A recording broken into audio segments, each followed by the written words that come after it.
Hola a todos. Hoje vamos analisar o terceiro Fighting Nerds que luta neste sábado no main event. Aldric, on va perdre tout le monde en portugais. On est sur Jab Life, on va parler français. La hype des Fighting Nerds va-t-elle s'écrouler définitivement ce week-end à San Antonio avec le main event entre l'aboyeur Jean Silva et Diego Lopez? Que peut-on attendre du RS34 ce week-end à Paris? C'est le 24e épisode de Aldric NRB. Générique.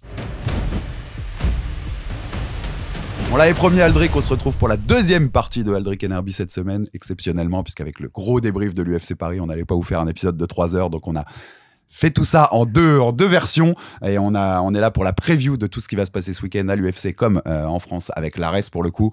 D'abord, petit rappel les gars, abonnez-vous s'il vous plaît, je sais que vous êtes de plus en plus nombreux à nous regarder, on vous en remercie vraiment, abonnez-vous, activez la cloche, ça fait avancer le bousin comme on dit, et puis comme ça, comme je l'ai dit dès le début de l'épisode, Léa elle va pas m'engueuler Aldric, donc c'est bien, c'est très bien. On va commencer par la preview donc de l'UFC Noche, la Noche UFC, c'est dans le sens français inverse. cette fois-ci. En français cette fois-ci, je sais que tu pourrais me faire le podcast en portugais, mais un jour ou l'autre quand on recevra encore un Brésilien, je te laisserai faire une interview en portugais. Je galérerai à traduire, mais bon, c'est pas grave. Ça te fera plaisir, je le sais. Noche UFC, c'est ce week-end au Frostbank Center de San Antonio. Toi qui es un amoureux comme moi dans NBA, ça va te parler, puisque c'est l'antre des San Antonio Spurs de Wembanyama, notre Français. Dans la nuit de samedi à dimanche, ce sera un peu plus tôt que d'habitude, parce qu'il y a un gros événement. Et qui fait, à mon avis... Pourquoi tu te souviens, l'an dernier, la Noche, c'était à la Sphère, tu te souviens très bien, puisque vous étiez remplaçant pour le combat de Valentina Shevchenko contre Grasso, le 3, pour Manon, et qui était donc dans la salle. Spectacle extraordinaire, c'est un de tes plus beaux souvenirs dans une salle, Aldric. En termes de sport de combat, c'est le seul et l'unique pour le moment. C'est absolument fabuleux ce qu'ils ont fait. Vraiment, il faut le faire une fois dans sa vie. J'espère qu'il y en aura encore, bien que, d'après ce qu'ils m'ont dit, ils ont dépensé des millions même pour faire les films, comme s'ils faisaient une super production. Donc, pas certain qu'on en revoit de sitôt, mais c'était un souvenir fabuleux. Non, mais je pense que, tu sais, moi, la première fois que je suis à Vegas, je pense que peu importe ce qu'il y a au programme, j'irai dans la Sphère. Enfin, je pense que ça mérite, c'est une salle qui mérite d'y être. Donc, c'est pas du tout le même genre de carte qu'on a cette année pour cette Noche UFC. Elle devait être à Guadalajara, dans la nouvelle Arena de Guadalajara. La ville, d'ailleurs, pour le clin d'œil de Canelo Alvarez. Donc, ça aurait été, tu vois, il y aurait eu une sorte de confrontation locale. Mais alors, là, on sait que l'Arena était pas prête. Et ils ont bien fait de l'annuler, parce que j'avais noté ça, Aldric, dans mes petites notes pour l'épisode. Ça a été repoussé 2 fois. Et maintenant, la nouvelle ouverture, elle est prévue en octobre. Donc, ils ont bien fait vraiment de l'annuler tôt. C'est retard d'1 an, quoi. Ouais, ils ont vraiment bien fait de l'annuler. C'est à Guadalajara. Dans octobre, dans 1 an ou... Non, en octobre là. Ah, ok. Ça va. Au final, c'était qu'un mois de retard, quoi. Mais elle n'aurait pas été prête, en tout cas. Elle n'aurait pas été prête. Non, c'est parce que ça devait ouvrir en février. Au tout début, ça devait ouvrir en février. Donc, tu as un peu plus de 8 mois de délai. Mais voilà, ils auraient été... S'ils n'avaient pas changé d'endroit, ils auraient été dedans, là, avec cet événement qui avait plutôt donc mi-septembre, pour le coup. Oui, donc pourquoi différence de carte aussi, on va être clair. On l'a cité. Ça nous permet de vous dire qu'en fin de semaine, on aura un gros épisode de Jab & Hook autour de cet énorme combat. C'est Canelo Crawford. Et même pour l'UFC, tu as vu que cette semaine, sur leur chaîne YouTube, les Embedded, c'est sur Canelo Crawford, les petits épisodes qu'ils font en inside, c'est ça le grand point focus de l'UFC cette semaine. Parce qu'il faut expliquer aussi TKO, que l'UFC co-organise, que TKO co-organise cet événement qui est planétaire, qui va être sur Netflix. Je pense qu'ils vont dépasser, en tout cas, les 100 millions de connexions. Puisque en général, pour Tyson, je crois que c'était 160 millions, je dis pas de bêtises. Je crois que c'est 65 millions en pic, mais sur le global, je pense qu'il dépasse ça. C'est ça, je crois qu'ils avaient fait 160 millions en tout, et que connecté en même temps, c'était 60 ou 65 millions, je ne me rappelle plus. Donc c'est colossal ce qui va se passer. Puis j'ai envie de te dire que jusqu'à présent, c'était un peu des exhibition fights, et là, c'est un vrai combat quand même. Donc, je pense qu'ils vont tout exploser sur Netflix samedi soir. Clairement, et avec Christian Mbili aussi contre Lester Martinez qui sera sur la carte. C'est sur Netflix. Si vous êtes abonné à Netflix, vous n'avez rien d'autre à payer. Il n'y a pas de pay-per-view ou de choses comme ça. Vous vous branchez et vous serez là-dessus. Donc, ils n'ont pas blindé la Noche. Tu vois, C'est une Noche, sans être irrespectueux, c'est une Noche Fight Night un peu. Tu vois. Ouais, c'est une Noche très light. Et le main event est cool. Et c'est sur ça qu'on va faire le focus parce qu'il fallait quand même quelque chose pour attirer les gens. Mais on l'a pas trop blindé, on la met un peu plus tôt que d'habitude, histoire que ça mange pas trop sur la soirée de boxe. Mais le gros focus pour le groupe TKO, c'est bien sûr Canelo Crawford. C'est à l'Allegiant Stadium à Las Vegas. On n'est pas dans la T-Mobile Arena. Hein. C'est le stade des Raiders en NFL. 60 000 personnes, un truc comme ça. C'est planétaire comme événement. Donc c'est normal qu'on soit sur un truc un peu plus light. Mais on va entamer direct par le gros de cette carte, le main event, Aldric, parce que là, il est fabuleux. C'est pour ça que tu nous as fait ta petite intro en portugais. Le dernier invaincu des Fighting Nerds à l'UFC depuis ce week-end. Hein, on rappelle tout ce qui s'est passé à Paris. Et le plus complet. Oui, on va l'entamer Et tout le de suite, ce débat-là, Aldric. Jean Silva qui affronte Diego Lopez. Diego Lopez qui sort de sa défaite contre Volkanovski pour la ceinture. C'était en avril à l'UFC 314. Et donc, monsieur Jean Silva, 5-0 à l'UFC. Il reste sur 3 bonus de suite, 94% de finition en carrière. Enfin, voilà, on est sur. Vous connaissez tous Jean Silva si vous suivez nos émissions et que vous suivez l'UFC. Il est beau, ce main event, Aldric. Il est très, très beau. Pour moi, il suffit tout seul à la carte. Voilà, je te parle franchement. Pour moi, c'est des combats. Il y en a, hein, mais ils risquent d'être fun, certains combats. Tu vois, je fais un parallèle avec Culture de l'instant oblige avec l'UFC Paris. L'important en prélim, c'est pas forcément les noms, c'est le spectacle pour chauffer un peu la salle. Ça fait un peu à l'ancienne ce que je dis, mais c'est vrai, tu vois. Donc, au final, moi, j'ai décortiqué les match-ups. Oui, c'est pas des mecs hyper connus, mais en général, c'est quand même des mecs qui font le spectacle, qui boxent debout, qui font un peu des guerres. Donc je pense que ça va être rigolo à regarder. En plus, il est plus tôt, on va pouvoir le regarder sans trop veiller, tu vois. Donc moi j'aime bien. Moi je suis très fan. Et ce main event, bah, pour moi c'est une demi-finale mondiale, encore une fois. On est dedans. Et je pense que le gagnant, il y retourne à la ceinture, moi. Ouais, il est fort possible. Ça peut très bien accélérer. C'est plus facile si c'est Silva, Ouais, parce qu'il a déjà eu sa chance, Diego. Mais ouais. Diego retourne dans la conversation si ça gagne. C'est ça. Je pense que Diego, il serait à. Tu me dis si tu es d'accord avec moi. Je pense que si c'est Diego qui gagne, il serait à un combat de le refaire la ceinture. Et si c'est le Jean Silva qui gagne, je pense qu'il y va direct après. Moi, je suis assez d'accord. Il y va direct et je sais ce qu'il réclame au micro. Hein. D'abord, il va aboyer et ensuite, il va réclamer Volkanovski. Mais ça paraît évident. Et avec la hype qu'il y a autour de lui, oui, ça ressemble fort à ça. Elle va être longue la soirée, Aldric, samedi. Il y a Ares. Derrière, tu as les prélims de l'UFC parce que ça commence tôt. Derrière, tu as la main card de l'UFC. Canelo Crawford avec tout l'undercard. Et 2-3 heures après Canelo Crawford, avec le décalage horaire, j'ai Inoue contre Akhmad Aliev. Ah ouais. Je crois que ça commence pour moi, ça va commencer à 20h, ça finit à 13h le lendemain. C'est un long couloir de combat. Suivez Herbie, il fera un live sur son Insta perso, il va faire une soirée Téléthon. Voilà, exactement. Le Téléthon du combat. Des petites questions globales avant sur ce main event. On sort de Paris, on sait ce qui s'est passé pour Mauricio Ruffier et Caio Borraio. Grosse pression sur les nerds, là, grosse pression sur Pablo Sucupira, son équipe et Jean Silva, parce que tu prends un gros coup sur ta hype, ou alors, tu citais le mot tout à l'heure, on est dans de la culture de l'instant, et c'est pas grave, c'est le combat. Tu peux perdre 3 fois en 2 semaines, et puis c'est pas grave, tu repars au charbon et tu reviendras plus fort. Je pense qu'ils ont déjà, il est en avance, Pablo Sucupira. Je suis content, vraiment content qu'on puisse l'avoir présenté au public francophone, parce qu'il faisait donc soit du portugais, soit maintenant il commençait à être un peu connu, il fait de l'anglophone. Mais je pense que la question de la préparation mentale et tout, ils l'ont adopté et depuis bien longtemps. Donc ils vont gérer ça. Après. C'est toujours plus fragile quand tu as une équipe. C'est ça que je voulais dire quand je disais que ça. Tu te rappelles quand je parlais de la team haute qui serait moins impactée? C'est pas qu'ils s'aiment pas ou qu'ils ont pas de sentiments. C'est que c'est pas des gens qui s'entraînent toute l'année ensemble. On a vu Nassour aller faire son camp avec son frère. Tu vois, on voit Benoît repartir à Bayonne. Il n'y a pas cette interaction. On les a vus, les nerds. Ils partent en famille, avec leurs enfants, avec leurs parents carrément. Je ne veux pas dire une secte parce que ce serait les dénigrer. Mais c'est une famille.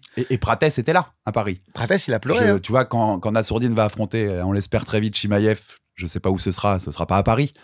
Il y aura pas Benoît ni William qui seront là. Ben non, c'est dans ce sens-là que c'est moins c'est ce que je te dis. Ils ont la même structure de head coach, mais c'est pas une team comme les Fighting Nerds, bien sûr. Et c'est pour ça que je pense que oui, il y a un impact. Après, Silva, il pense aussi à sa carrière. Chaque combattant, c'est un peu, on va prendre un peu des profils psycho, c'est un peu un mal alpha. Donc, bien sûr qu'il est chagriné, mais il porte pas l'équipe. En tout cas, il porte moins l'équipe sur ses épaules que Caio. Je t'avais dit que Caio, il était... D'ailleurs, ils en parlent plus, tu as vu sur les podcasts. Et il n'a pas trop développé quand je lui en ai parlé à Pablo. Il n'avait pas envie de reparler de ça. Mais si tu suis l'équipe de départ, les premiers podcasts qu'ils font, et même la première team, Combat Club, je crois qu'il s'appelait, il est actionnaire de l'équipe. Il est fondateur. Donc lui, ça l'impacte, Borralho, encore plus que les autres. Silva, c'est un fighter, et je pense qu'en premier, il pense à lui-même. Mais c'est bien. Donc je pense qu'il y a un petit impact, mais néanmoins, c'est plus Pablo qui va avoir peut-être un peu plus la pression, parce qu'en plus, tu vois, il nous l'a dit pendant le podcast, son souhait, le premier, c'est pas d'avoir 50 combattants à l'UFC, c'est de ramener une ceinture au Brésil et à Sao Paulo. Donc là, il sait que potentiellement, en tout cas, même si Prates revient bien... Ah, il y en a un qui est très proche. C'est lui. Je pense que lui, il peut vraiment, s'il fait un bon call-out et un bon combat, il a Volka dans la temporalité suivante. Alors qu'il est numéro 10 au classement, mais vu qu'il affronte le numéro 2 et la hype qui est derrière lui, c'est évident. Donc tu me disais, pas forcément un gros impact pour lui. Est-ce que ça joue, toi, en tant que coach, le fait que Pablo et toute l'équipe n'étaient pas là et qui sont arrivés en fait qu'à 6 jours du combat, puisqu'ils étaient à Paris pendant une semaine. Ouais. Je pense que quand tu as un truc aussi important dans ta carrière, c'est pour ça que il y a des fois où moi, mes gars, ils pâtissent du calendrier parce qu'on on prend pas le combat pour le moment. J'ai pas encore la structure assez grande pour prendre 2 combats à une semaine d'intervalle parce qu'il y a la Fight Week, il y a l'accompagnement. Oui, clairement, ça lui a... Je pense que le fait que son coach arrive que dimanche, alors que c'est un combat important et qu'il aurait peut-être aimé faire les derniers réglages, ça peut être impactant, même si aujourd'hui, on sait qu'ils ont un staff plus important et que Sukupuira, au final, c'est quand même quand je dis que, c'est pas du tout dénigrant, mais son rôle, c'est le tacticien et le faiseur de game plan. J'ai envie de te dire qu'au niveau du jiu-jitsu, de la boxe, il y a d'autres intervenants. Et donc, son absence a pu être remplacée. Mais c'est toujours préjudiciable. Le fighter, il faut essayer de le mettre dans un cocon quand même. Oui, je disais pas, Silva n'était pas tout seul, hein, soyons clairs. Enfin, il y avait du monde, des nerds avec lui déjà à San Antonio pour préparer ce truc, c'est sûr. Dernière question plus générale, mais qui va ouvrir sur notre match-up contre Diego Lopez. C'est le meilleur des nerds sur le jeu global de MMA. Je te parle pas sur certaines spécificités du MMA, mais sur le jeu complet. Le plus complet. Moi, mon préféré, c'est Prates, mais c'est Jean Silva le plus complet, assurément. Pour moi, je sais pas, il y a un coup de cœur, mais même si il boit de l'alcool et il fume des cigarettes, moi je suis absolument fan de Carlos Prates, parce qu'en plus, tu sais, il a un truc quand même, il a ce KO power, mais plus complet que Ruffy, tu vois. Mais le plus complet, celui qui a montré pour moi le meilleur sol, parce que Caio a un bon sol, mais c'est plus un sol de position. Jean Silva, il a un sol de finition, il peut finir, tu vois, les combats. Ouais, je pense que c'est le plus complet incontestablement. On rentre dans ce match-up. Diego Lopez, donc l'ancien challenger pour le titre, c'était en avril, je le disais, contre Jean Silva. 2 profils intéressants parce que 2 profils agressifs. Ouais. Donc déjà, on sait qu'on va avoir, je pense, un combat spectaculaire. Qu'est-ce qui retient ton attention en premier en termes techniques dans cette opposition entre ces deux-là? Diego, c'est un Brésilien avec un sol très complet et qui est parti à la base essayer de uploader sa boxe dans un pays tel que le Mexique et au final il a rien, il a pas, bien sûr qu'il a uploadé sa boxe, mais il a trouvé une famille dans cette équipe avec l'oncle de au Mexique donc la combattante la flyweight, ça y est, je suis parti dans tous les sens, la rivale de Manon. Ça va me revenir, c'est pas très grave. Grasso. Avec l'oncle d'Alexa Grasso, il a trouvé une team, une famille, et il se trouve que moi je trouve que son striking, si tu regardes ses premiers combats, même à l'UFC, quand il rentre contre Evloev, c'est un peu, c'est moins costaud techniquement en boxe anglaise. Là, tu sens déjà qu'il a fait des progrès et qu'aujourd'hui il a une boxe quand même solide, même si on l'a vu peut-être se faire outstriker un peu par Volka. C'est solide, surtout sur l'anglaise, je trouve. C'est Volkanovski, quand même, tu vois. C'est ça. Pas n'importe qui en face. Comme tu es parti sur Diego, on va parler de lui. Tu parlais de la team, d'ailleurs. Tu sais que ce main event, ça aurait pu être encore un peu mieux, je trouve, en termes de storytelling, si tu l'avais mis contre Yair Rodriguez, vu ce qui s'est passé dans les conférences de presse de l'UFC 314. Vous vous rappelez l'embrouille au sujet, justement, de ce qui s'était passé entre leurs 2 équipes. Numéro 2 et numéro 3, ça aurait eu encore plus de gueule. C'est pour ça que je te dis, moi, je pense que la hype des nerds, c'est grâce à ça qu'ils ont eu le combat. Ouais. Tu vois ce que je veux dire? Leur hype a permis de dépasser même la hype d'un Yair Diego. Exactement, parce que Yair Diego, c'était fabuleux, tu vois. Mais ils se sont dit, non, c'est bon, on met un nerd, parce que je pense qu'on rappelle que le Brésil, c'est un très, très gros pays de MMA, consommateur, la télé et tout ce qui va avec. Et je pense que grâce à cette hype, c'est l'équipe là qui a tiré le combattant. Alors bien sûr que le combattant, il ne faut pas qu'il soit soporifique non plus. Mais t'imagines l'importance de ce truc-là? Je pense que c'est l'équipe Fighting Nerd, c'est la hype qui a autour de ça, qui a tiré ce combattant vers de la 10e place au top 2 grâce à cette émulation qu'il y a autour des nerds. Et tu vois, tu as une raison de le rappeler sur le Brésil, parce que c'est 2 Brésiliens, techniquement, puisqu'il a beau être au Mexique aujourd'hui, Diego Lopez, c'est un Brésilien. Tu sais, nous, on se dit toujours, on rêve un jour, les mecs me disent, non, si 2 Français s'affrontent à l'UFC, il faut que ce soit pour la ceinture. On rappelle, l'UFC, c'est une organisation au départ américano-brésilienne. Quand tu regardes le roster, les Dana White Contender Series, c'est encore ça en vérité. Les 2 grands pays de cette organisation, c'est les États-Unis et le Brésil. Et eux, ils ne s'interrogent pas quand il y a 2 Brésiliens en main event. Pour expliquer aux plus jeunes d'entre nous, à la base, pareil, là, le nom, je ne l'ai pas du tout, mais si tu l'as pas, c'est pas grave, c'est le patron du Combatté Global.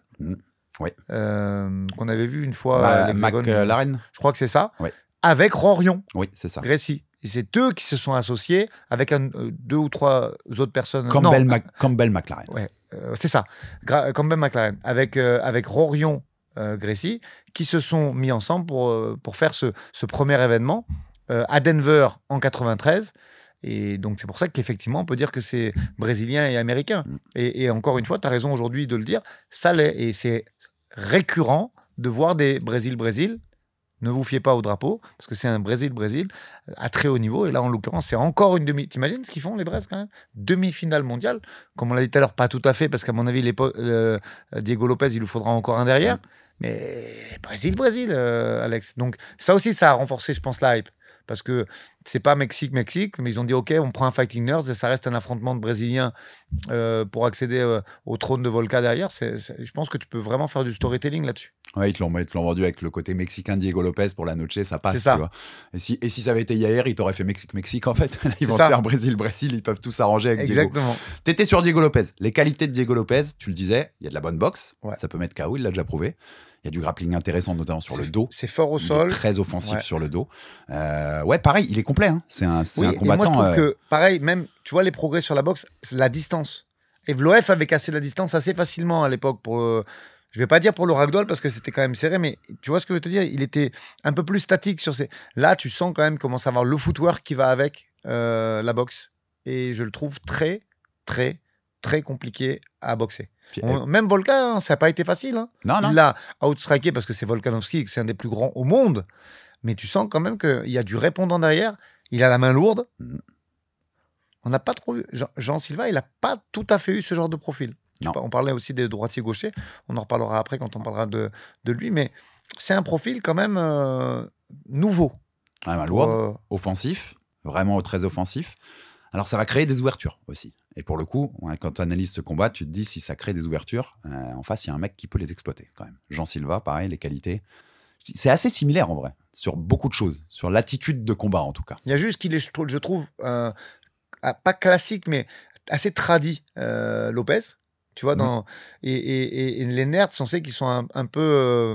pas foufou, mais qu'ils ont des techniques avec beaucoup d'angles. Ils utilisent des techniques retournées.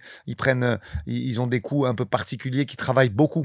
Moi, j'en avais. Alors là, vous l'avez pas eu on caméra. J'en ai parlé off caméra un petit peu dans la chambre. Je te rappelle avec. Ils attachent beaucoup d'importance à la répétition technique et avec des mouvements un peu particuliers, coups de pied retournés, coups de coude retournés et compagnie. Mais pour ça, il faut leur laisser de l'espace. Et dit quand même, Diego Lopez, même s'il avance, il aime bien prendre son temps aussi. Et il peut y avoir des moments où Jean Silva, il a l'espace pour exploiter ses techniques un peu surprenantes et faux-folles, tu vois. Ouais, il est atypique dans son striking. Quand je dis atypique, c'est dans le bon sens du terme, tu vois. C'est atypique, avec des entrées un peu spéciales, comme je dis, des combinaisons que tu n'as pas l'habitude de voir. À part Caio Borrello, ils sont tous atypiques, d'ailleurs, dans l'équipe, tu vois. C'est lui qui est un peu classique, entre guillemets. Mais sinon, ils utilisent beaucoup les... T'as vu Prates, le coup de coude retourné qu'il met à Geoff Neal. Il y a une entrée en coude de Rufi contre BSD, qui est très intéressante, que c'est pas des choses que tu vois, on dirait un crochet. On dirait un crochet court, et il rentre avec son coude comme ça. Ils sont surprenants sur ça. Ils sont capables de le faire, ça. Donc... Déjà, sur ce truc, tu as raison, ils sont différents. Et il est plus déstabilisant dans sa façon d'aborder ça, alors que Lopez est plus classique, comme tu disais. Et le côté déstabilisant, moi, me permet d'ouvrir un autre truc. Mais je trouve, quand tu regardes ces combats de Silva, mais ça doit être une galère d'affronter ce mec-là. Parce qu'il te sort de ton combat, en fait. Il aboie.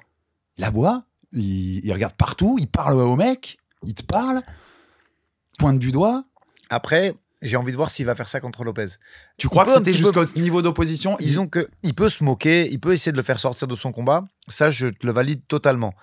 Là où, tu sais, quand il fait exprès de regarder là-bas et pour boxer vers toi... Il accélère direct d'un coup. C'est dangereux quand même contre un Lopez. Parce que l'anglaise, il y a de l'anglaise et il y a la main lourde. Donc, s'il fait tout ça et qu'il dessoude Lopez, bravo. Néanmoins... Ouais, tu crois qu'il y a des niveaux dans ce jeu et qu'à partir d'un certain niveau, tu le fais plus, hein? J'aimerais voir. Après, je suis aussi curieux du game plan. Parce que... Il y a des mecs, en boxe, Nassim Hamed, il l'a fait jusqu'à être champion du monde. Oui, Prince Nassim Hamed, mais c'était son jeu, il avait que ça. On peut pas dire qu'il avait... Tu te rappelles de ce boxeur, c'est pas qu'il avait pas le choix, Alex, c'est que Prince Nassim Hamed, il frappait pas terriblement fort, mais c'était beaucoup les angles. Ça faisait partie de son package, voilà, tu vois. C'était son jeu complet. Ça se trouve, Jean Silva, jusqu'au bout, ça fera partie de son package. Et c'est comme ça aussi qu'il va aborder ces genres de combats, tu vois. En tout cas... Les nerds, on sait qu'ils ont besoin de faire sortir l'ordre de leur combat. C'est dans leur culture un peu. Tu vois, Conor l'a fait contre Aldo. Je veux pas te rappeler des mauvais souvenirs, mais tu as vu, ça a marché. Et donc, 10 minutes. Et moi, je pense d'ailleurs que Caio l'a fait contre Nassour. Même si ça lui a pas permis de gagner, je suis persuadé que s'il fait pas ça, blessure ou pas blessure, il se fait éteindre. Tu vois, le fait de trichouiller un peu, taper la main, checker, rigoler. Des fois, tu restes loin. Tous ces trucs-là qui font que il a tenu la distance. Et je pense que s'il fait un pur combat traditionnel, c'est pas sûr qu'il tienne la distance contre Nassourdine. Donc je pense que ça fait partie d'un package pour gagner ton combat coûte que coûte. À la fin du round 2, il repart en marchant les 5 dernières secondes. Ouais, t'as vu ? C'est un tout petit détail, mais c'est en effet, le mec en face doit se dire, mais attends, mais qu'est-ce qu'il fait ? Qu'est-ce qu'il me fait là ? Et donc, tu gamberges un tout petit peu, même si c'est un tout petit peu, tu gamberges un tout petit peu. Une stance de karaté pour Jean Silva aussi, un peu plus à noter dans les points importants. Il est un peu moins perfect quand même que Prates ou Rofi sur les déplacements. Mais je trouve que c'est propre ce qu'il fait et qu'il s'améliore aussi.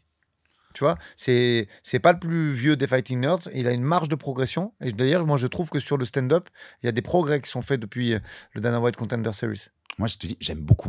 Enfin, vraiment, même quand je revoyais les combats pour préparer cet Aldric Hennerby, j'aime beaucoup ce qu'il fait. Le striking atypique, quand je te l'ai dit tout à l'heure. Des Nerds. Il est insupportable à aboyer et à crier, mais par contre, son travail, il est super bien. Le cadrage, même la façon, tu vois, même les responsabilités défensives, les retraits de buste, vraiment très, très boxe où poum, il repart tout de suite et il est capable de te contrer dans l'instant.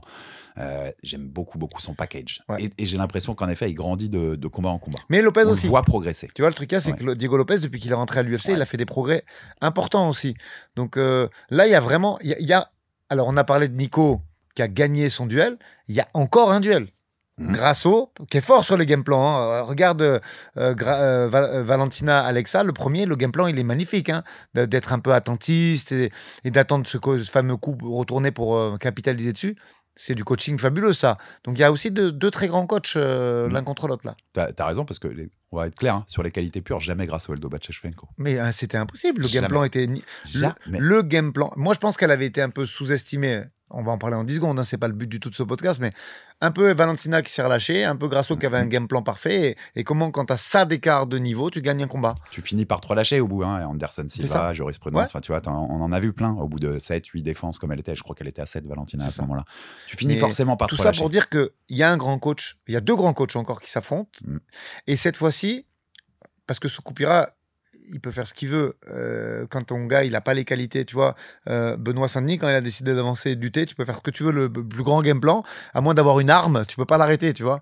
Et c'était pareil pour Caio, qui a beau avoir fait un super combat, il n'a pas le niveau de Nassourdine.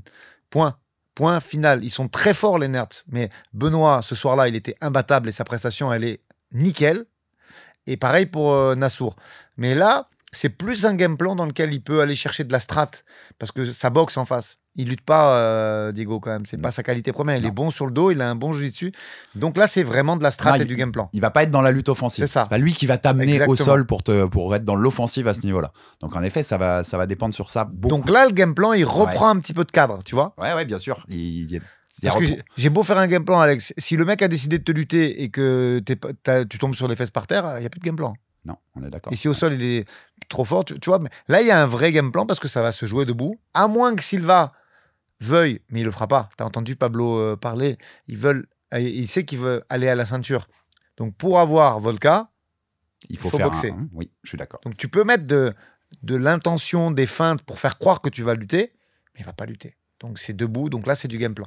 Point aussi qui m'intéressait, Jean Silva, tu as l'impression qu'il a tu vois, il bombe le torse comme ça. Il a une confiance énorme en ce moment, ce mec-là. Quand tu le vois sur ses dernières sorties.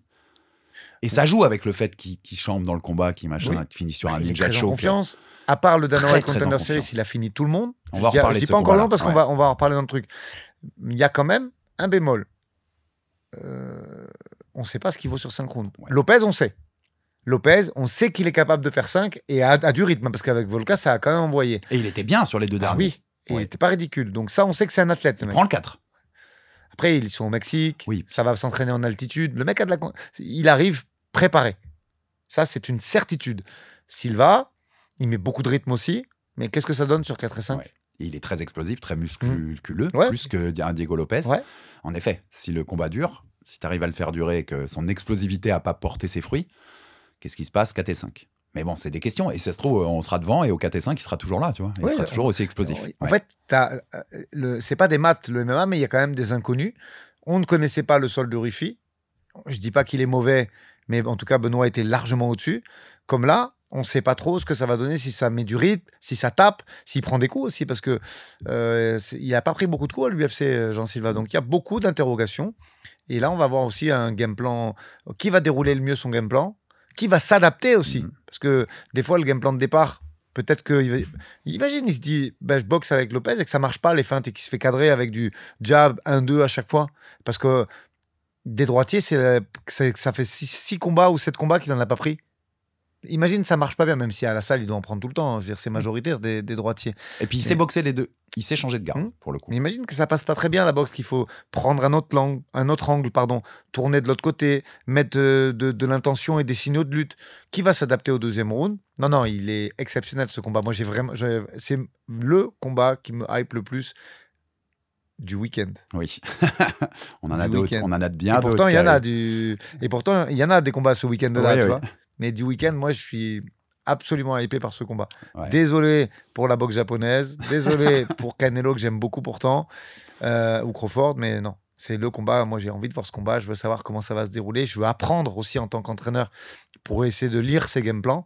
Et c'est le combat qui me hype le plus du week-end, ça, c'est certain. Les deux, et Jean Silva, je le mettrais peut-être un peu plus haut encore sur ça, ils cherchent à faire mal. Tu les vois quand ils explosent, ils cherchent à faire mal et ils cherchent le coup dur. C'est un danger pour les deux, en fait. C'est-à-dire, tu vois, les deux peuvent, sur un moment où ils y vont trop fort, créer une ouverture qui fait que l'autre les punisse. Ils ont un peu le même risque, en fait, dans leur jeu. J'ai l'impression que la bagarre, c'est plus maîtrisé par Silva, quand même. Moi aussi. Tu vois, je me trompe peut-être, parce qu'attention, il prend les coups, Lopez. Tu vois. Mais j'ai l'impression, même au niveau du... Tu sais, quand la bagarre... Souvent, moi, je dis à mes gars de ne pas le faire, parce que j'ai personne de petit et trapu dans mes fighters, tu vois. Ils sont assez longilignes tous. Même Virgile, il fait 1m88 pour un middleweight. Quand je dis Virgile, il est musculeux, tu vois. Et du coup, je me dis qu'il y a d'autres choses à faire qu'aller jeter une pièce en l'air et se dire le premier qui touche, il tombe, tu vois. Mais Silva, qui est plutôt très hermétique et qui a des mouvements courts et extrêmement explosifs, pour moi, il a l'avantage dans ce... Mais ça veut rien dire, tu te fais toucher une fois, il a la main lourde, Lopez. Ouais, c'est ça. Je pense que ces deux qualités, elles sont là chez les deux. Surtout par rapport aux angles et aux coups un petit peu surprenants de Jean Silva, je pense que la bagarre, c'est quelque chose qui doit plus avantager les nerds. Ça va permettre de rentrer sur ce que vont faire les deux dans ce match-up-là, et c'est là où ça va devenir intéressant. Et on va revenir sur les Dana White Contender Series. Parenthèse, digression, puisque tu as évoqué son nom. Sache qu'à chaque fois que les mecs à Paris, ça me l'a fait beaucoup, mais quand les gens croisent Virgil Hogan pour la première fois, en plus il est tout le temps en débardeur, tu vois, Virgil, les mecs ont toujours la même réaction. Ils disent, mais qu'est-ce que c'est que ce tronc d'arbre, c'est en fait physique, hein. Qu'est-ce que c'est que ce tronc d'arbre? Mais tu sais que même à l'UFC, ils m'en ont parlé. Hein. Ils m'ont dit, vraiment, lui, il fait 84? Ouais, c'est ça. T'as souvent cette même réflexion. C'est un middle, ça. Ouais. D'accord. Très bien. Il est costaud, le garçon. Hein. Ah, il est costaud. Même quand tu lui fais faire des drills, il te fait mal, Virgile, je te jure. Et c'est bien que l'UFC te pose des questions sur Virgile. J'aime bien. J'aime bien ce genre d'idée. Jusqu'à présent, je mets du temps, mais quand je vous dis quelque chose, ça finit par arriver. Et quelque chose me dit que... avant la fin 2025, on devrait en avoir 3 déjà. Ce serait beau. On touche. On a un peu une table en bois, on en profite. Tu parlais de ce combat au Dana White Contender Series contre Kevin Valeros. Je m'excuse auprès de ma femme si j'ai mal prononcé. Quand c'est l'Amérique latine, après je me prends des coups. Donc, c'était le dernier droitier, tu l'as dit. Ouais. Il a affronté que des gauchers à l'UFC, Jean Silva. J'ai dit, il peut boxer des deux gardes, mais ça change quand même, tu vois, l'approche sur certaines choses. Il est très, très... si tu regardes les stats, il prend beaucoup de calf kick, ce gars-là. Beaucoup. Chaque fois qu'il est quasiment à du 100%. Quand les mecs mettent un calf kick, il le prend. Il les défend pas beaucoup. Est-ce que, en gros, Diego Lopez doit faire du Kevin Valeros, mais version plus, si tu vois ce que je veux dire? Parce que c'est le dernier qui l'a emmené à la décision. C'est ça. En lui prenant le premier round. C'était septembre 2023 quand même. Jean Silva a le droit d'avoir progressé en 2 ans. Je suis d'accord. Et il est jeune. Il a que 28 ans, Jean Silva. Mais il prend ce premier round. Mais effectivement. Donc est-ce qu'il y a un blueprint, tu vois? Est-ce qu'il y a un parce que j'ai vu quand dans les commentaires on nous avait demandé ce que c'était blueprint. Je pense qu'on le dit sans l'expliquer. Okay. Blueprint, c'est la notice de. C'est un schéma, ouais, voilà. Le chemin de victoire en fait. Et c'est le schéma, ce serait quand tu achètes un appareil, c'est c'est la petite notice d'utilisation. Après, c'est ton petit truc, voilà. Donc le schéma. Est-ce que il faut imiter Kevin Valeros, mais en le faisant en mieux, quoi? Ça, jusqu'à présent, ça a marché. C'est quand même le seul mec qui l'a emmené à la décision derrière. Il était très près, effectivement. Distance de boxe. Distance de boxing range. Et sur le papier, ça a gêné, effectivement, Silva. Avec un rythme, pas tellement de changement de rythme, mais une pression constante. C'est lui qui a mis la pression à Silva, si tu regardes le combat. c'est pas énorme. C'est pas ne vous imaginez pas la pression de Nassour contre Caio. Mais il lui a mis la pression à son rythme en sortant de le boxing range. Et force est de constater que ça a quand même... Quand on voit ce qu'il a fait derrière, tu sais que derrière ça, d'ailleurs, il devait prendre William Gomis initialement. Ouais. Mais quand on voit ce que ça a généré derrière, derrière ça, il fait une masterclass. Il éteint Weston Wilson au premier, il éteint au deuxième Charles Jourdain. Là, par contre, on peut... Alors attention, je suis pas en train de... J'adore Charles Jourdain, à chaque fois que je vais au Canada, c'est un plaisir de le rencontrer. On peut pas encore le comparer à Diego Lopez. Non. Néanmoins, il y a des similitudes de style. Et puis c'est un bon combattant. Tu vois. Et il Jean a Silva, voilà, il a mis KO au round 2. Drew Dober, pour moi, c'est une très grosse perf. Drew Dober, round 3, c'est une très grosse perf. Bagdasarian, KO 1. Brice Milchek, Ninja Choke round 2 après lui avoir roulé dessus. Alors, ok, Brice Mitchell, il est descendu d'une KT derrière, mais c'est Brice Mitchell, c'est pas mauvais quand même. Non, c'est pas mauvais. Je parle pas avec un micro, mais je parle On parle de la cage ici. C'est pas mauvais. Donc, le run est fou et tu te rends compte effectivement que Valeros ne fait pas un mauvais run à l'UFC parce qu'il a signé derrière. Je suis d'accord avec toi. C'est pareil, c'était pas un mauvais combattant du tout, celui qu'il affronte au Dana White. Il a signé derrière, il est qu'à 16-1 avec défaite à Jean Silva et il est à 2-0 à l'UFC. Hop, on remet tout de suite le contexte. C'est un bon combattant, Kevin Valeros. Jeune en plus, donc pareil, à avoir à l'œil, 23 ans seulement. Néanmoins, ce style boxing range qui est aussi le cas de Lopez, ce style, je prends les coups et je tombe pas KO, j'ai la tête un peu dure, il y a des similitudes quand même. Je pense que Lopez est beaucoup plus fort que Valeros, mais il a la tête dure pareil, il a la même distance, il est droitier, il peut se passer des choses, même si je pense qu'il a beaucoup progressé. Il avait mis, toi tu l'as regardé juste avant, moi je l'ai regardé ce matin je crois, ou hier soir plutôt. Il varie aussi beaucoup les coups. Enfin, tu vois, il va chercher le corps, il va pas chercher. Voilà. Il y a des similitudes entre Lopez et Valeros. Il offre des choses que peut offrir Lopez en version un peu plus. En mieux. Plus. Donc, tu peux l'embêter, quoi. Tu peux embêter Jean Silva. C'est pour ça que je te parlais de la guerre des game plans. Parce que. Et pareil, l'oncle d'Alexa Grasso, c'est pas qu'un boxeur. Il est capable de mettre en place des plans avec calf kick. Tu vois, je veux dire, c'est pas ne vous imaginez pas un entraîneur d'anglaise recyclé. C'est un mec qui connaît le MMA, le sol également. Donc, non, il y a vraiment un grand intérêt déjà de voir comment ils vont démarrer. Et je te parlais des calfs. Mais il en a il a des kicks, hein, Lopez. Il s'est kické, Lopez. Et sinon, on l'a vu, et sinon, on a vu lu les stats. Ils ont bien lu les stats mieux que nous. Hein. Donc, s'il arrive à garder ce boxing range, à utiliser en plus ses calfs. Pour préparer un podcast, on fait 4-5 heures de visionnage. Il y a moyen qu'il l'embête. Quand tu prépares un combat, tu fais 90 heures de visionnage. Donc, et je veux dire, quand tu travailles au ralenti, tu analyses la distance, tu analyses les fautes de pied. Donc, crois-moi, s'il y a un chemin de victoire sur le calf et le boxing range, ils l'ont déjà travaillé, que ce soit chez Grasso et ils ont fait la même chose de l'autre côté. Hein.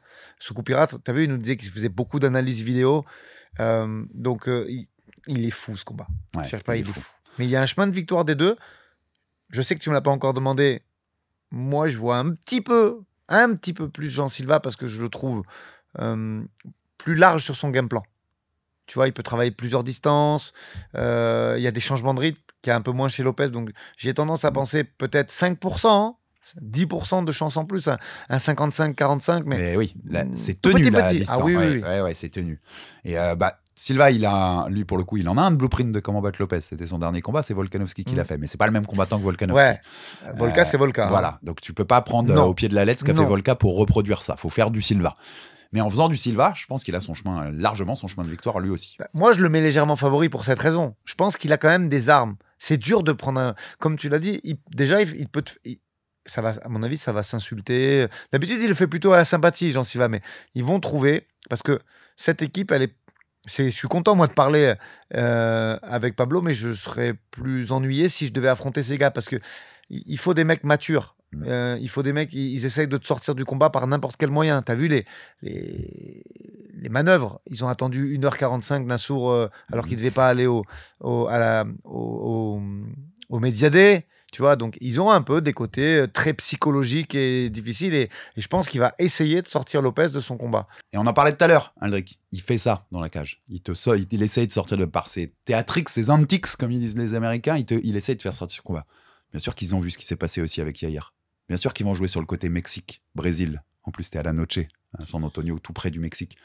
En conf de presse, là, à mon avis, ils vont en jouer. Ils vont tenter de le déstabiliser. Ouais, et, puis, et de se prendre cet avantage psychologique évidemment. d'énerver et de pouvoir presque aussi forcer un Lopez. Tu parlais d'Aldo McGregor tout à l'heure. Peut-être à surengager en début de combat pour le punir. C'est ça. Pour le contrer. Et C'est un tu vois, super contreur, Silva. Lopez qui a l'air hyper serein quand tu le vois comme ça. T'as vu comment il est? On l'a vu, il avait couru à la Noche, il a fait son combat, il a couru de changer, il est allé dans le coin de Grasso, il l'a calmé parce qu'elle a fait un combat catastrophique ce soir-là. Mais quand même, contre hier, on a vu qu'il y avait une possibilité de l'énerver quand même. Hein. T'as vu? Ouais. Il a cette fougue. En plus, tu peux jouer sur des trucs. Il sort d'une défaite, il sait que s'il repère là, c'est cata. Donc il y a une tension. Là, par contre, au niveau mindset, état d'esprit, avantage, même si son équipe elle vient de perdre, avantage Jean Silva. Il est sur une win streak de fou. C'est pas parce que quand tu es sur un 7-0, 8-0 avec le Dana White Contender Series, si tu as une déconvenue, c'est pas très grave. L'UFC te redonne un shot derrière. Surtout, en plus, il est 10, il prend le 2. Tu vois, il va pas baisser derrière, on est d'accord. T'as compris. Ouais. Et du coup, il a plus le droit à l'erreur, même s'il a envie d'avoir une ceinture, et on sait que Pablo attache beaucoup d'importance à ça. Mais quand t'as 10 et que tu prends le 2, bon, ben voilà, j'ai essayé, tu vois. Le mec qui a le plus à perdre, c'est Diego Lopez, large. c'est Diego Lopez. Ouais, large. Donc, Diego Lopez, il vient de sortir, même si sur le papier, perdre contre un Volkanovski, c'est pas catastrophique. Par contre, si tu perds 2 fois, là, le business, c'est pas le même. Donc, je pense que celui qui est le plus susceptible de s'énerver, c'est Diego Lopez. Et le dernier point, un peu technique que j'avais noté, c'est que, je l'ai dit tout à l'heure, Silva, il arrive à très bien cadrer, à mettre cette agressivité pour cadrer. Le footwork de Lopez, il est pas fou. Sur des déplacements, il est pas fou. Alors, le footwork des deux, il est pas fou encore. C'est vrai. En vrai, t'as raison. En vrai, t'as raison. Mais là où je te suis, c'est que je le vois plus en un avantage pour Silva. En avançant, je préfère Jean Silva. Tu vois, en reculant, les deux, il est pas fou. Des fois, il est un peu brouillon. Silva, il nous fait un peu des Claude François, il recule les pieds sur la même ligne et tout, tu vois. La référence. Après Fabius, lundi, la référence. Mais en ce moment, j'en ai des bonnes, t'as vu ou pas? Qui perdent totalement notre auditoire de moins de 40 ans, Aldric. Mais j'ai regardé sur les chiffres, il y a des anciens aussi. C'est vrai, beaucoup. Profitons, il y a des Calvici, il y a des Team Calvici. À RMC, ils ont Team Noyau Dur. Nous, on est en train de faire Team Calvici. On va faire un spot sur Twitter bientôt. Mais toujours est-il que, ouais, reculer, ils sont pas bons tous les deux. Et avancer, c'est pas que Silva est beaucoup, beaucoup mieux, c'est qu'il est capable d'imprégner un changement de rythme plus conséquent. Je le vois mieux cadré quand même, tu vois, sur ça. Parce que t'as raison sur le recul, les deux quand même. Ouais. Non, mais vraiment, le footwork, c'est pas fou les deux. Ouais. Quand je dis pas fou, les gars, on parle de niveau mondial, hein, on compare au cador de la catégorie. Mais en avançant, il est capable de se projeter plus facilement vers l'avant. Silva, il va plus vite. Donc je te rejoins, avantage Silva sur ça. On va conclure cette analyse par où on voit le combat aller. Et ça va nous parler aussi de l'évolution de la cote, parce qu'elle a évolué en fait sur les métadonnées totales, pas celle qu'on va vous donner là, mais sur la métadonnée totale. Après la défaite des Nerds, tu as eu un peu une baisse quand même sur Jean Silva. Donc ils sont liés, ces mecs, tu vois. Globalement, le public les voit comme c'est lié. Mais Alex, quand tu veux faire une équipe de performance de haut niveau, bah, évidemment que c'est lié parce que c'est le même coach, les mecs s'entraînent ensemble, il y a quand même une émulation autour de tout ça. C'est le seul risque. Et je pense que mon intention de faire ça et ce que Pablo a déjà fait, c'est très bénéfique pour tout parce que comme on l'a dit précédemment, bah, je pense que s'il a eu ce combat, c'est aussi grâce à l'équipe. Comme si ils ont réussi à aboyer suffisamment pour avoir Nassour, c'est aussi grâce au relais de l'équipe qui aspire, qui est un tourbillon, tu vois, qui emmène tout sur son passage. Par contre, tu peux pas avoir que des avantages là-dessus. Il y a des inconvénients. Et effectivement, l'équipe s'est effondrée, entre guillemets, mais il va en avoir plein d'autres après, parce qu'ils sont 12 maintenant, comme il nous le disait. Donc sur les 12, tu vas pas gagner tout le temps. Non, surtout quand tu commences à t'approcher des sommets, ça devient plus glissant, c'est évident d'ailleurs, tu vois. En vrai, quand tu arrives dans le top niveau, sur les 12, tu vas plus perdre souvent que tu vas gagner. Et évidemment. Ouais. Donc, on sait ce niveau de l'UFC qui est magnifique, qui est exceptionnel. Si t'en sors un de champion sur les 12, c'est déjà bien. Magnifique. Ouais, déjà bien. Un champion sur ton équipe, c'est déjà fabuleux. Parce que c'est dur à avoir. Je peux te dire que moi, je n'ai pas renoncé à l'avoir, cette ceinture. Pas du tout. Hein. Je la ramènerai. Mais c'est pas facile. C'est là que tu te rends compte que c'est pas facile. C'est compliqué. Comme je te parlais de cote, on rappelle que c'est Winamax qui nous accompagne dans le développement de Jab Culture, d'Aldric Enerby, enfin de Jab Live, d'Aldric Enerby et de Jab Culture. Winamax qui vous rembourse votre premier pari en cash si celui-ci est perdant, dans la limite de 100 € et qui vous offre un bonus de 10 € supplémentaires en cash avec le code promo Jab10. Les rappels obligatoires et qu'on fait chaque semaine également. Le jeu d'argent est interdit aux moins de 18 ans. Les jeunes qui nous écoutent, vous déconnez pas avec ça, surtout pas. Et bien sûr, les autres, vous jouez de façon responsable. On ne perd pas l'argent qu'on peut pas se permettre de perdre. On se fait ça pour se donner un peu d'adrénaline si on aime bien le jeu, mais surtout les gars, on joue responsable et on ne se met pas en danger avec le jeu d'argent. Donc je te donne les codes pour ce combat-là parce qu'elles ont un tout petit peu évolué depuis lundi. On les a déjà donné lundi pour teaser ce deuxième Aldric NRB. Diego Lopez, maintenant, c'est à 2,85. Jean Silva, 1,31. Il était à 1,33 hier, donc il est devenu plus favori, nous. Côté Winamax, là ces dernières heures, il est devenu plus favori qu'avant. Et quand il y a eu la perte de l'équipe, il y a eu, tu as suivi j'ai pas suivi, moi, sur Winamax. Je te dis, c'est sur des sites où qui agrègent toutes les cotes partout. Là, tu vois qu'il y a eu une petite baisse. Mais moi, j'ai l'impression, en tout cas, que Wina, entre lundi et là, il est devenu plus favori. Alors, c'est aussi les sommes d'argent misées et les choses machin. En tout cas, il est devenu un tout petit poil plus favori. Et comme on a déjà donné ces cotes-là, je t'en redonne d'autres, parce qu'on va conclure comme ça en donnant un peu notre choix sur ce combat-là, les différentes manières de gagner, dans l'ordre des probabilités selon Winamax. Jean Silva par KO, TKO, disqualification 1,82. Jean Silva par décision 5. Diego Lopez par KO, TKO, disqualification 6,5. Diego Lopez par soumission 6,5.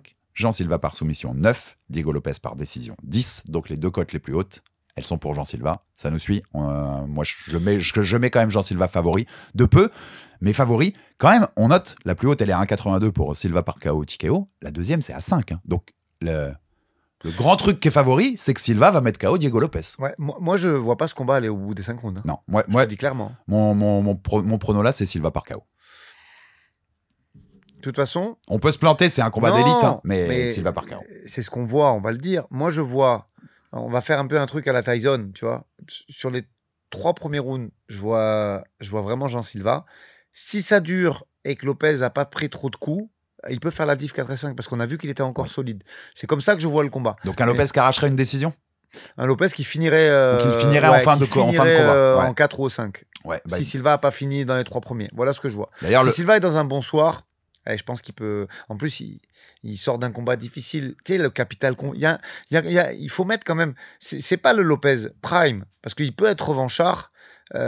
Alex, quand tu rates la ceinture, c'est... Oui, je sais. Tu vois ? Tu sais qu'il y en a plein qui ont du mal à s'en remettre, tu le sais. Évidemment. Oui, je sais. Rater la ceinture, ça peut faire basculer ta carrière aussi. Exactement. Ouais. C'est un virage important. C'est pour ça qu'il faut essayer de mettre toutes les chances de ton côté. Et j'ai pas l'impression que Lopez ait changé grand-chose. Alors que moi, j'ai insisté avec Manon pour changer des choses. Pour que dans sa tête, tu vois, ça s'assemble mieux.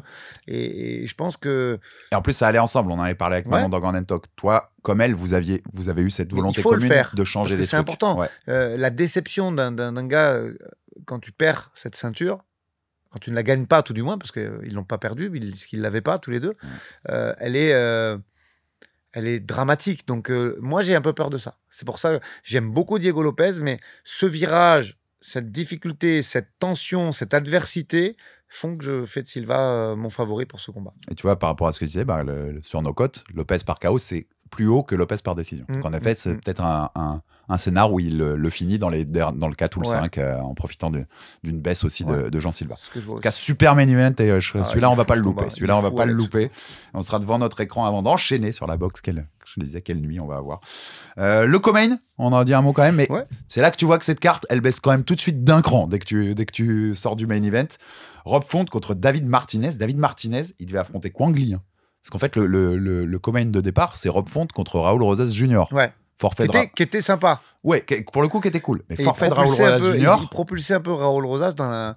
Tu vois, je veux dire, pas dans les hautes sphères, mais voilà. Il passait encore un step. Voilà, il passait encore un step. C'est ça que je cherchais. Donc là, il fallait remplacer. Tu prends David Martinez, qui est aussi un jeune qui monte, qui était champion au combat global, qui a une victoire à l'UFC, qui est passé par la Dana White Contender Series en 2024. Super KO pour ses débuts sur Simon Oliveira, c'était en mars.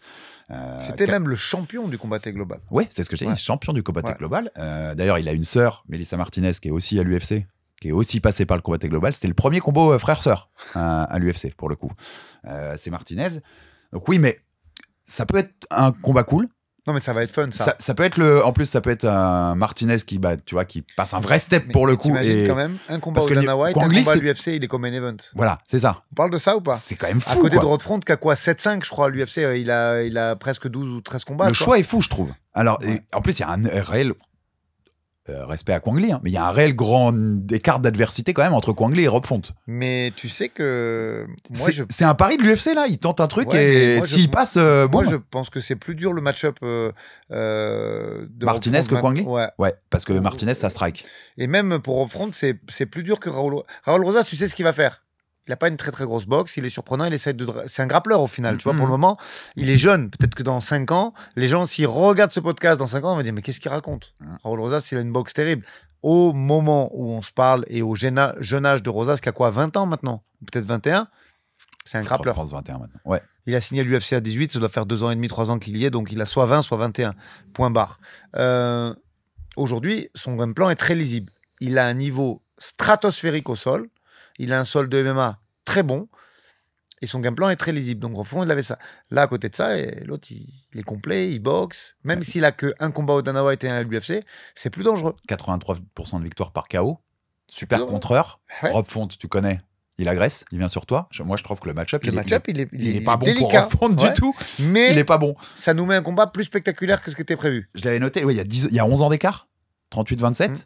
Donc avec 27... Raul Rosas aussi, il y avait là, il y avait presque 20 ans. C'était son père, comme Darvador. Mais tout est réuni pour que le petit prospect qu'on met à Rob Font, parce que Rob Font, souvent, il prend des petits prospects, il vient en common event. C'est ça. Il est un Rob Font sur un beau contre et il a une hype directe sur lui. En 2 combats à l'UFC.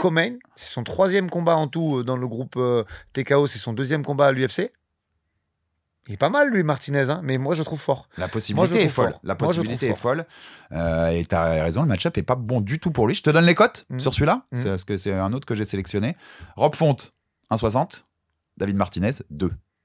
Donc, il laisse l'expérimenté favori, qui reste sur 2 victoires d'ailleurs. Kyler Phillips et Jean Matsumoto, mais si Matsumoto, c'était pas ouf. C'était limite. Tu peux même le donner à l'autre, hein, ce combat-là. Il est très serré.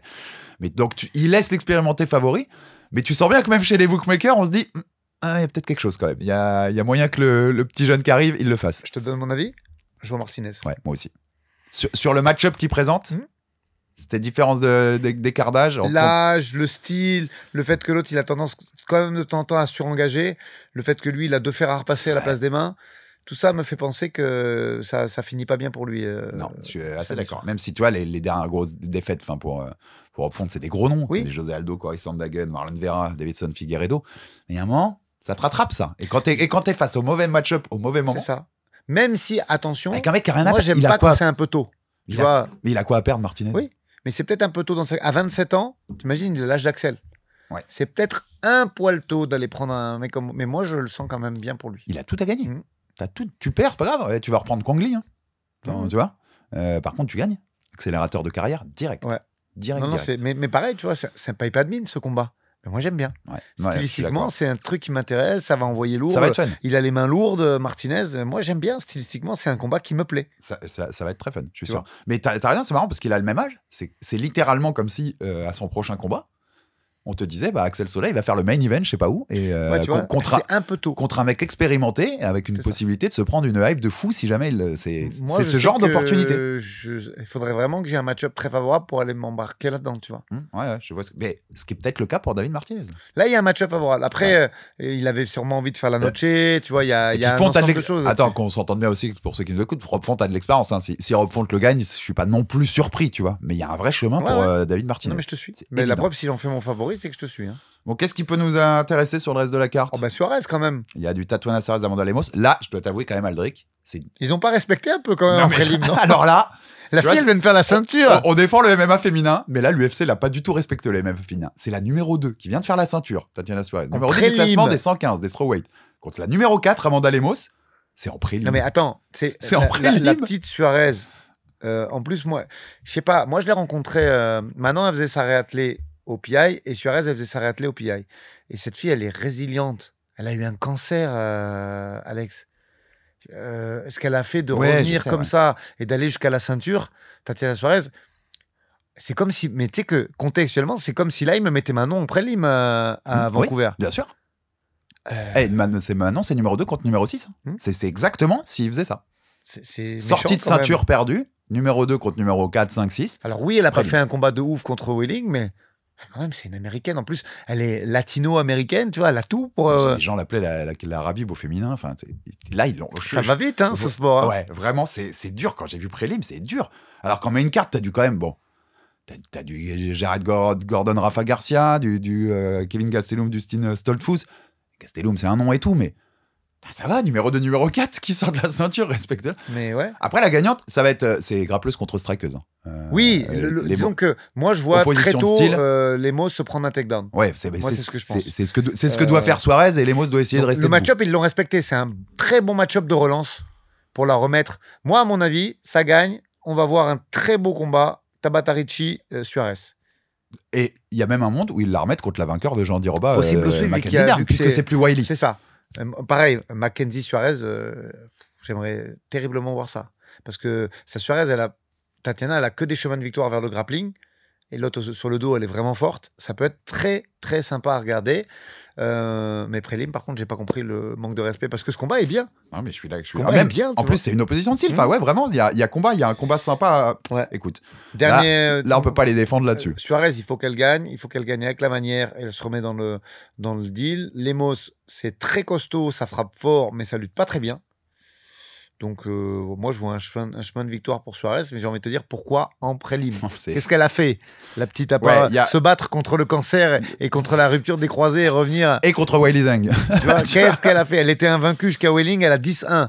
Pourquoi elle mérite ça? Tu pourras m'expliquer? Mais en dehors de ça, très bon combat. Moi, je trouve très bon combat. En autre nom que tu peux noter, il y a Claudio Puelles, qu'on connaît parce qu'il avait perdu contre Faresiam il y a 1 an et demi. C'est son retour. Perdu de façon pas ridicule du tout. Non, complètement. Quand on voit le niveau de Fares, elle a pas mal vieilli cette défaite au final. Il n'a pas combattu depuis. Ça fait 1 an et demi qu'il n'est pas monté dans la cage depuis Fares. Donc écoute, on va le voir de retour. C'est contre Joaquim Silva.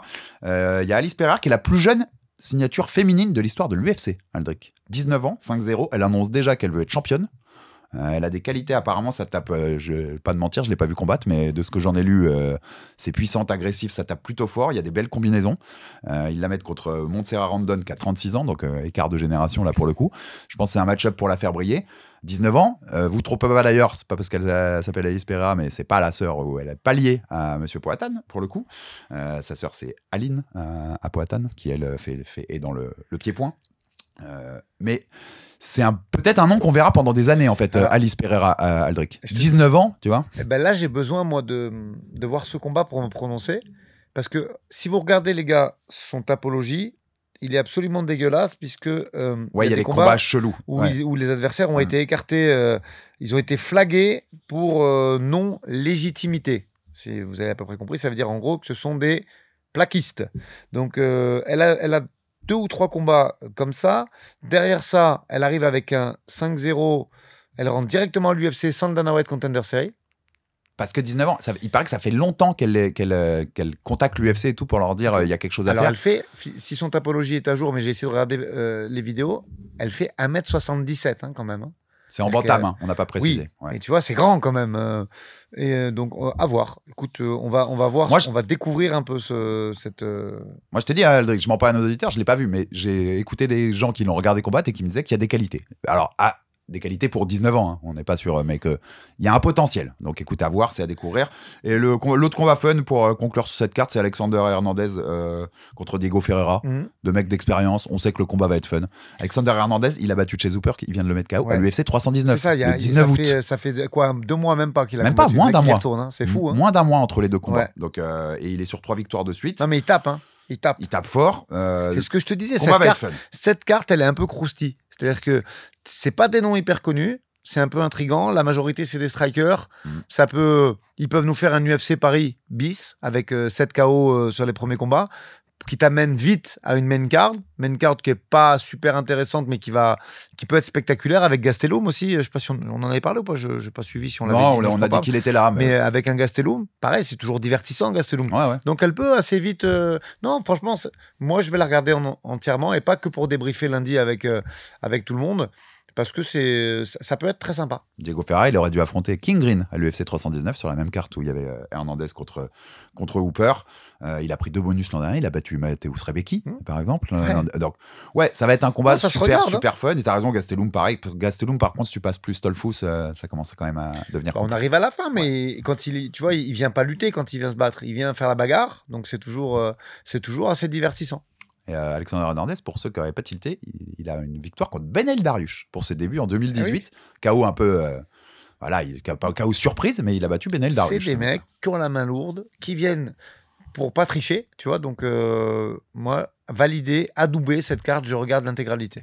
Pour le reste, pour le tout début de carte, quand je vois des Todorovic, Medina, Riz, Dumas qui est le mec qui s'est fait arrêter 15 fois, il dit qu'il a plus d'argent sur son compte, mais là c'est pas le coup d'épée de l'UFC, même si on sait. Le combat, il l'a annulé parce que le juge il l'a pas laissé sortir de l'état. C'est parce que le mec il doit payer à chaque fois des trucs au tribunal, donc Je pense que lui c'est vraiment un thug. Voilà, lui t'as plus d'argent dans le compte, c'est normal en fait avec tout ce que t'as fait, mais là c'est quasiment les pires middleweight. Les 2 combats que je viens de te dire, c'est parmi les pires middleweight de la. Tu me le donnes pour Virgile.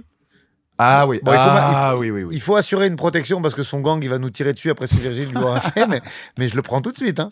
Mais en vrai, les 4 que je t'ai dit là, donnez-les à Virgile. J'ai à peu près pas de peut-être pas les 4 en même temps, Alex. Il faut le laisser monter petit à petit. Mais oui, je suis d'accord. Au niveau des match-ups, c'est pas fou. C'est 4 Virgile est très au-dessus de ces gens-là, ça c'est certain. J'ai aucun problème là-dessus. On a fini sur cette carte. Je vais te faire réagir sur un truc en news UFC et on passera sur la preview de la reste, mais. Brian Ortega qui a confirmé, on avait eu les news avant l'UFC Shanghai et son combat contre Sterling, qu'il a été inconscient pendant 30 minutes pendant sa perte de poids. Alors ça a été fait en catchweight, ensuite le combat. D'ailleurs il dit que Sterling lui avait dit qu'ils avaient un fighter pour remplacer, ne t'en fais pas, et qu'il lui a dit non c'est pas grave, je le fais.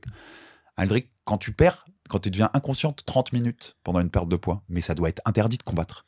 Je sais même pas pourquoi il n'y a pas un protocole qui interdit direct de faire le combat. Tu sais même c'est pas possible. C'est simple, c'était en Chine et il n'y a pas de commission athlétique. Oui, et puis que lui, il l'a peut-être pas dit. Et même s'il l'avait dit, t'as raison, on est en Chine. Tu vois, ça arrive n'importe où ailleurs, que ce soit en France ou dans le Nevada, où tu veux, ça n'arrive pas en fait.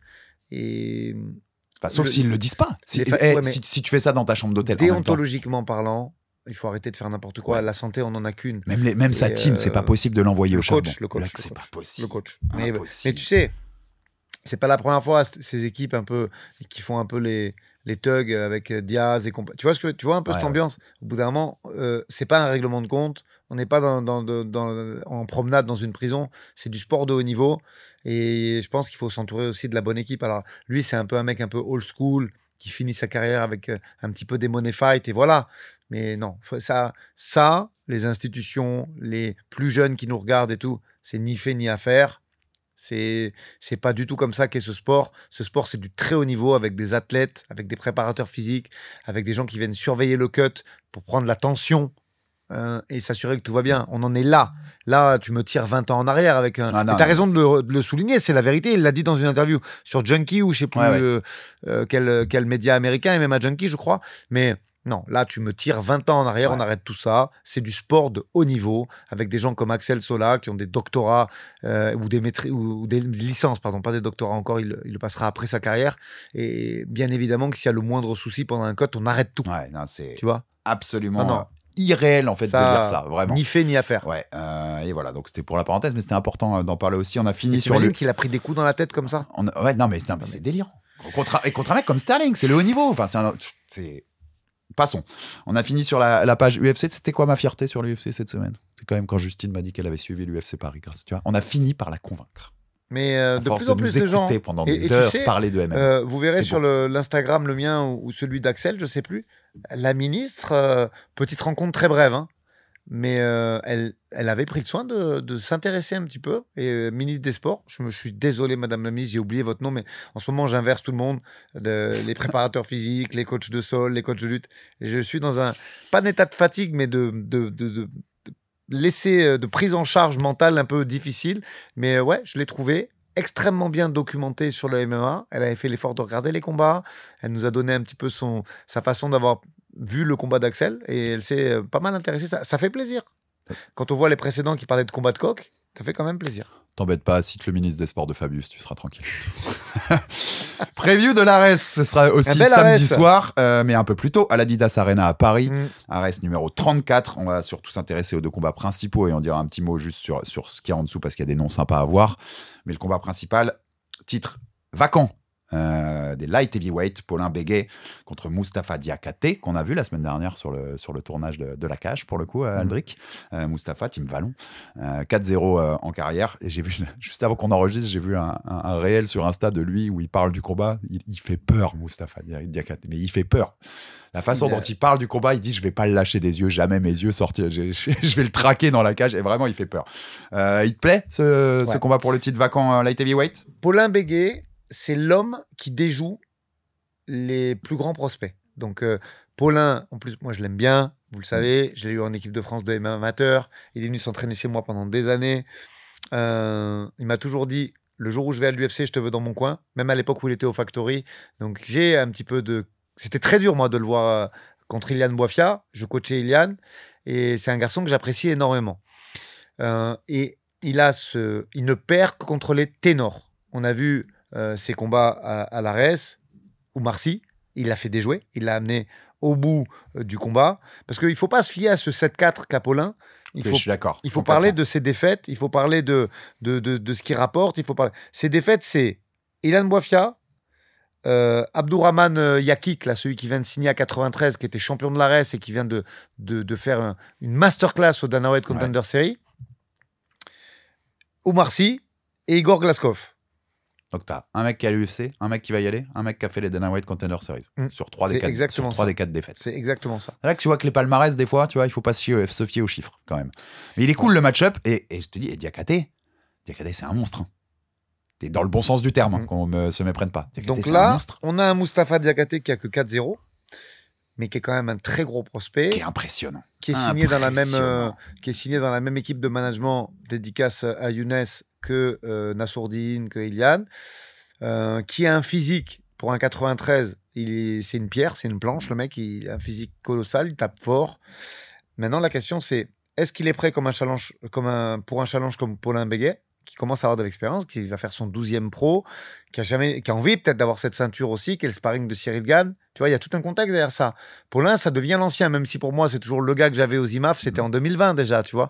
Donc, voilà, très très beau combat. On sait que Paulin, il est dur, il fait déjouer, il se déplace bien, il a un très beau clinch de Muay Thai. Main event très très intéressant. Ouais. Pour l'instant, Diakhaté, il a roulé sur tout le monde. Donc on va voir ce qui va se passer. On va voir ce qui va se passer samedi, mais le main event est très sympa. Est-ce que tu arrives aussi à prendre le dessus sur un Paulin avec l'expérience qu'il a? Chaud, Paulin. Mais si c'est Moustapha qui gagne, peut-être que Paulin, on dira encore, tu vois, quand on refera le bilan dans quelques temps, qu'il aura eu une autre défaite contre un mec qui va finir à l'UFC, tu vois, parce que Diakhaté, il a quand même ce profil aussi. Ouais. Non, mais c'est fort. C'est la même. En plus, il a une aura. Il a un truc. Enfin, tu vois, vraiment, nous, on l'a vu à Paris à l'hôtel et tout. Puis sur le tournage, il a un truc. Ce garçon, il a un truc. Il progresse avec son équipe Vallon, qui est la même team que Bolagi. C'est fort debout. C'est tacticien. C'est techniciens, c'est des mecs sympas qu'on a rencontrés. Très cool. Ils sont très cool, mais ils connaissent la boxe pied-point. Et donc, Moustapha, il progresse de jour en jour, d'entraînement en entraînement avec cette équipe. Ça fait longtemps qu'on ne l'a pas vu combattre, donc hâte de voir. Non, franchement, le main event est très, très, très stylé. Ouais, très cool. Et comme main event, c'est le titre poids lourd. Le retour plus d'1 an après de Aboubacar Bathily et AB Bullocks, vous le connaissez tous dans le milieu du MMA. Il nous avait expliqué sur Jab Live pourquoi il y a eu toute cette année aussi où il a pas combattu, qui remet son titre des poids lourds en jeu, donc contre Moreno Cassapor, le Suisse. On en avait parlé il y a quelques temps déjà quand on avait fait notre casquette de matchmaker. Voilà, notre épisode matchmaker sur les poids lourds. Est-ce que le gagnant, je te donne les cotes. Il n'est pas UFC lisable. Je dis ça juste avant pour mettre du contexte. Ouais, toi, tu l'avais dit. Tu l'avais dit dans cet épisode-là. Les cotes, parce qu'elles ont beaucoup évolué depuis la fois où on en avait parlé, où c'était Moreno qui était favori assez grandement. Ouais. Et ben, les cotes aujourd'hui, Aboubacar Bathily 1,90, Moreno Cassapor 1,80. Okay. On est sur du 50-50 quasiment. C'est un beau petit combat aussi. Et moi, je comprenais pas, même si Moreno, c'est un client, hein, je comprenais pas qu'il soit si favori contre AB. Là, je préfère ce que je vois là. On rappelle que AB avait pris la ceinture contre ton Sofiane Boukichou pour son dernier combat. Qu'est-ce que tu penses de ce match-up-là? je pense que Abou, il progresse quand même malgré tout. Et on a vu d'ailleurs que le chemin de victoire contre Sofiane, c'était pas forcément que le sol. Parce que pourquoi il était favori? On a vu que Moreno, il a battu Benjamin Sey, qui était le meilleur grappleur de la catégorie, de très loin. Grappleur exceptionnel, niveau pas mondial, mais pas très loin. Mais sauf qu'Abou, il nous a montré des progrès en striking. On a vu le cross sur lequel il down Sofiane. Donc, en striking, il y a un chemin de victoire pour Aboubacar. C'est intéressant. On ne l'a pas vu depuis longtemps, mais ça ne veut pas dire que parce qu'il n'a pas combattu, il n'a pas progressé. Il va arriver, on sait qu'il a fait son camp chez Nicolas. Je ne sais pas s'il y aura Nicolas dans le coin, mais... A priori, si. Mais voilà, donc il y a un game plan. Mais là, j'adore Nico, mais il était au Factory. Il y avait déjà des très bons game plans aussi au Factory. Donc, il y a juste, par contre, une autre façon de s'entraîner parce que Abou, il a ce défaut et je le dis droit devant la caméra, il sait que je l'aime beaucoup. De temps en temps, il aime bien être son propre coach. Donc, je sais que c'est avec Nico, c'est comme moi, c'est pas possible. Donc, c'est pas possible, ça n'existe pas. Donc là, il a dû avoir une discipline dans son entraînement. Donc, ça veut dire qu'on va voir le vrai Abou et pas quelqu'un qui a fait un peu comme il voulait sur certains entraînements. Donc, c'est intéressant parce qu'en face, c'est fort. Ouais, c'est fort. Et je pense vraiment que Alors, la saison du Dana White... Ils n'ont pas encore parlé de la prolonger, mais en même temps, ils ne peuvent pas tout faire en même temps, les mecs, faire des deals avec Paramount, revenir, ceci, cela. Donc, je ne sais pas si... Mais il y a quand même moyen que sur un short notice, le gagnant soit UFC visable, que ce soit sur Abu Dhabi, que ce soit sur la carte au Qatar, à Doha. Dans son profil possible à l'UFC, en tout cas, le gagnant, il prend tout de suite un... Ah, tu peux le présenter sur un short notice. En plus, c'est des poids lourds. Ils ne souffrent pas du cut et des trucs comme ça, tu vois. Donc, c'est des profils que tu peux très vite retrouver en short notice pour le gagnant. Ouais. Et Abou, on l'aime bien. Enfin, on le connaît tous les deux bien. Donc, on aimerait. Puis, il y a la rivalité avec Xavier Lessou, qui est le champion intérimaire de l'ARES, pour le coup. Le gagnant, il va aller taper Lessou. Donc, voilà. Si c'est Abou, il y a un truc. C'est pas facile quand même. Non, pas facile. Moreno Cassaport, c'est fort. Mais tout à fait. C'est pour ça que c'est loin d'être gagné d'avance. Mais le storytelling, si Abou il gagne, il est top. Ah ben, moi, s'il y a Lessou, Batili, j'espère ne pas travailler et je te jure, on prend un billet, on y va. Ouais. Je veux voir ce combat. Tu me connais comme parce que c'est un showman quand même, Lessou aussi. Bien sûr, gars, tout ce qui se sont échangés sur les réseaux, tu connais mon amour des chocs franco-français. Ouais, let's go. Enfin, ça, j'en ai beaucoup envie. Tu parlais du Factory, je te fais une parenthèse, j'ai adoré la vidéo que j'ai vue après la victoire d'Axel quand tu as... Avec Fernand ? Avec Fernand. La première personne qui vient te féliciter, qui t'appelle pour te féliciter et tu y vas et tu le check, c'est Fernand, vous échangez un petit mot. Tu sais, des fois, on parle beaucoup des rivalités dans les MMA français, mais j'ai adoré cette image, Aldric. Je voulais te le dire. On en a même pas parlé en off. Non, tu me l'avais même pas mis sur le conducteur. Mais moi, tu sais, j'en ai toujours parlé. Des fois, tu as vu sur les messages, on dit vous avez tellement critiqué Fernand. Mais quand ? Je vous mets au défi, trouvez-moi une vidéo, que ce soit sur les précédents podcasts que je faisais ou aujourd'hui, où j'ai critiqué Fernand Lopez. C'est la personne qui m'a fait comprendre qu'on pouvait travailler et faire des structures professionnelles sur le MMA. C'est... en tant que matchmaker, on s'envoyait des messages à 3h du matin quand il bossait, quand il faisait la carte de l'ARES. Alors bien sûr qu'on n'était pas d'accord sur tout. Moi, je défends mon équipe et lui, il défendait la carte de l'ARES. Donc c'est évident qu'on n'a pas toujours été d'accord, mais on a toujours réussi à boucler les match-ups, que ce soit pour Virgil Hogan, Axel Sola. Et moi, Fernand, il sait tout le bien que je pense de lui. On n'a pas besoin d'être d'accord sur tout, mais c'est un garçon que j'apprécie et pour qui j'ai beaucoup de sympathie. Point. On aime, on n'aime pas, après je m'en fous, c'est moi que ça regarde. Mais ça se voyait sur l'image, et puis tu as le coach d'Axel qui est depuis ses 15 ans, et l'ancien patron de l'ARES qui a aussi fait grandir Axel grâce à l'ARES. Dans cette poignée de main, il y avait beaucoup de choses qui se racontaient. Mais moi, j'avais la volonté de rapatrier Axel en France parce que le bref, c'était très bien, il était respecté financièrement, mais ça manquait un petit peu de visibilité. Mais Fernand, il avait envie, il l'avait déjà repéré. Et il avait envie de le faire venir. Comme Hogan, c'était facile, il avait apprécié. Comme il avait déjà repéré Manon. Fernand, il voit beaucoup de choses dans ce sport. Hein. Faut pas l'enterrer. Faut pas l'enterrer. Oh là là. Et rendez-vous le 25 octobre aussi pour Cyril contre Thomas Spinal, bien sûr, à Abu Dhabi. Tu parlais de Nicolas Haute qui sera dans le coin de AB. Il sera aussi dans le coin, bien sûr. C'est dans les 3 petits combats que j'avais notés moi. Et si tu veux en parler d'autres, tu les cites. Mais il sera dans le coin de Delphine Benwesh qui sera contre Ingrid Silva. On sait Delphine Benwesh en strawweight, c'est une des possibilités de signature pour l'UFC du côté français. Il y avait eu des rumeurs. Hein. Il y avait eu des rumeurs. Parce qu'il y avait le combat de Freeman qui avait sauté là. Ouais, il y avait eu des rumeurs de voir Delphine Benwesh à l'UFC Paris. Qui n'ont pas abouti, puisqu'on voit qu'elle est sur la carte d'âge, mais je pense qu'elle est vraiment pas loin. Elle est pas loin, parce qu'en plus, strawweight, on va pas se mentir, c'est pas des KT non plus très développés en termes de roster. Donc, quelques perfs encore à l'ARES, et ça pourrait aller chercher cette place. Et on n'en a pas. On n'a pas de 115 à l'UFC. On a Nora en 135, on a Manon en 125. On aimerait bien que Delphine y arrive, donc plein de force à Delphine aussi pour ce combat. À chaque combat, elle affiche des progrès significatifs. Ces changements de niveau en boxe et l'uppercut et tout ce que j'ai vu sur le dernier combat, on a envie de voir là où elle en est. Le dernier KO, il est beau. Ah ouais. Ouais. Donc, bien sûr qu'on va regarder. En amateur d'anglaise, il est très, très propre. Après, elle est sympa la carte. Il y a le protégé de. Alors là, le nom, pardon, les gars, j'arrive pas. Rakodontradazani, je pense que c'est, qui s'entraîne chez Clément, avec Sofiane Oudina, qui est un vieux de la vieille, un ancien, et qui a fait aussi. Qui s'entraîne avec Mika Lebou. C'est sur la carte principale, je l'avais noté aussi en. Title Shy, ouais. Qui revient contre Da Silva, c'est pas mal aussi. Modibo Diakité, que tu avais passé protégé de Malik Silla aussi. Là, oui, Modibo et Prigent. Là, et Benoît Prigent. Là, on est sur 2 prospects énormes. Deuxième combat pro pour Benoît Prigent, qui sera contre David Sagna. Et troisième combat pour Modibo Diakité, qui sera contre Anatoly Adzamian. Excuse-moi. Et pareil, Adel Cherifi, on m'en a dit beaucoup de bien. Il a 0-0, c'est ses débuts pro. Mais tout le monde m'a dit, regarde, futur très très gros de ce sport. Donc je vais regarder. Parce que déjà ça m'intéresse et en plus on a reçu beaucoup de signaux. On m'a dit il faut regarder ce petit, il est très complet, donc je vais regarder ce petit. Ouais, donc des prospects, des gens qui montent. Les 3 premiers combats, c'est 3 gros prospects. Des gens qui font leur début, 2 ceintures en jeu, le retour de AB, un main event bien bouillant. Écoute, c'est une carte de l'Ares qu'on adore. Et Arès septembre, Arès Strasbourg après. C'est solide les cartes, hein. C'est solide. Hein. Et tout ça à l'Adidas Arena, une des salles flambant neuves à Paris, qui avait notamment accueilli les Jeux Olympiques, puis il y a eu le KSW, et l'Arès est déjà passé. J'y suis allé 2 fois, je crois. Oui, Axel a combattu. Axel et je crois. Et Virgile aussi. Je crois. Bon, en tout cas, je suis allé 2 fois, c'est sûr. Autre chose à dire sur l'Arès? On a fait le tour. On va le regarder. Merci beaucoup Aldric, parce que les Aldric Enerby cette semaine, ils nous ont pris du temps. Merci à Justine d'être toujours patiente avec nous. Mais elle rigole en cachette, je la vois du coin de l'œil. Bien sûr, on la surveille tout le temps.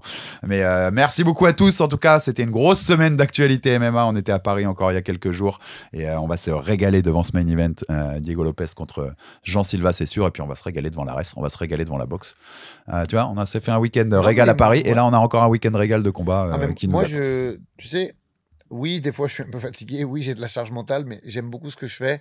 Et tous les jours, je me dis ça en me levant. Même si j'ai pas beaucoup dormi, même si tout, je me dis, il y a quand même un très gros kiff d'avoir fait de ma passion mon métier. Et surtout d'interagir avec des gens qui aiment ça aussi, qui demandent des conseils, qui demandent de quoi progresser. Merci beaucoup. Je reprends sur ce que je vous ai dit. On va y arriver, les gars. J'ai reçu déjà des candidatures pour le live. Pareil.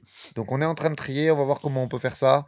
On va voir quel outfit Herbie va nous sortir pour le live, donc on vous tient au courant rapidement, c'est promis. Vous savez en 10 secondes quand même que je l'ai prévenu au dernier moment qu'on enregistrait parce qu'on a décalé l'enregistrement, donc il était censé être déjà parti de chez lui et ne pas revenir chez lui. Et ben il a quand même réussi à me sortir un outfit différent de ce qu'il a sorti d'habitude, puisque c'est mon grand jeu. J'espère qu'un jour il va remettre une fringue qu'il a déjà mis et ce n'est pas le cas depuis. Je ne remettrai pas les mêmes fringues sur les Aldric et Herbie. On doit en être à 40 émissions en tout. Il y a encore de la chaussures comprises, hein, il a jamais mis la même chose. Donc un jour j'irai avec ma petite caméra, on va faire un tour dans son dressing room. Je pense vous allez avoir des surprises. C'est une pièce entière chez Monsieur Cassata.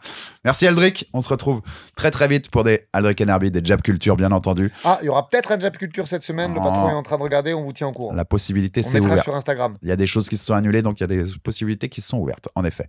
Merci Aldric. Merci à tous et merci pour la force que vous nous donnez ces derniers jours parce que ça nous permet de continuer à avancer. Abonnez-vous comme je vous disais en début d'émission et on va continuer à vous proposer le meilleur contenu possible. Merci et salut Aldric. Salut à tous et à bientôt sur Jab Live.